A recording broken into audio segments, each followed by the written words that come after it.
Question है analogy का। यहाँ पर प्रश्न में तीन संख्याओं का समूह दिया हुआ है और ये तीनों संख्याएं एक दूसरे से संबंधित है। तो सबसे पहले तो हमें यही समझना होगा कि इन तीनों संख्याओं में क्या संबंध है, किस आधार पर ये तीनों संख्याएं लिखी हुई है। तो यहाँ पर आप देखिए कि ये जो तीनों संख्याएं लिखी हुई है घटते क्रम में लिखी हुई है।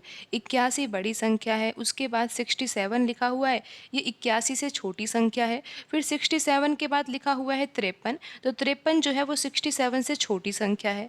तो हम यहाँ पर ये देख लेते हैं कि डिफरेंस कितना है, यानी कि 81 में से हम क्या घटाए जिससे कि 67 आ जाए।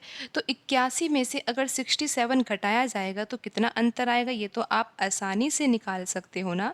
यहाँ पर आ जाएगा अंतर कितने का, 14 का।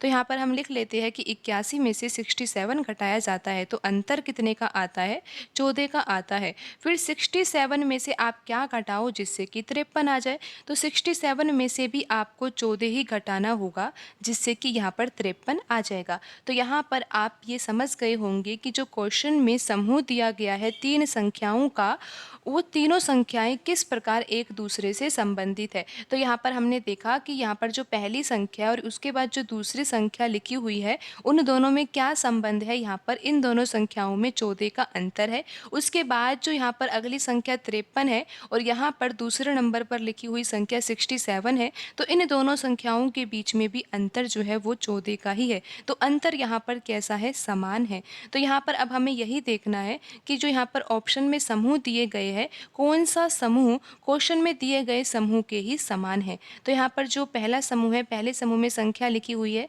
43, 29 और 12। अब आप यहाँ पर देखिए कि यहाँ पर 43 में से हम क्या घटाए जिससे कि 29 आ जाए।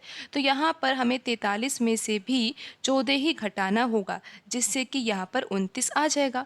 लेकिन अब आप यहाँ पर देखिए कि 29 लिखा हुआ है और यहाँ पर लिखा हुआ है 12, तो 29 में से हमें क्या घटाना होगा जिससे कि 12 आ जाए।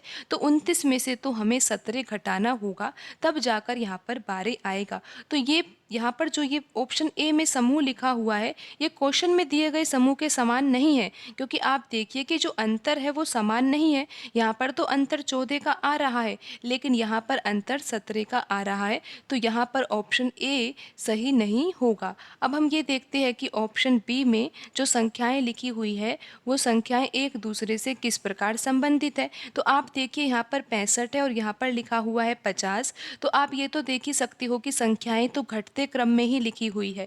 तो यहाँ पर हम देखते हैं कि 65 से 50 प्राप्त करना है, तो 65 में से हम क्या घटाएंगे, 65 में से हम 15 घटाएंगे तो यहाँ पर 50 आ जाएगा। अब 50 में से हम क्या घटाएं जिससे 36 आ जाए, तो 50 में से हमें 14 घटाना होगा जिससे कि यहाँ पर 36 आ जाएगा। तो अब आप यहाँ पर देख सकते हो कि जो अंतर आ रहा है वो समान नहीं आ रहा है, लेकिन जो क्वेश्चन में समूह दिया गया था उसमें तो अंतर समान था।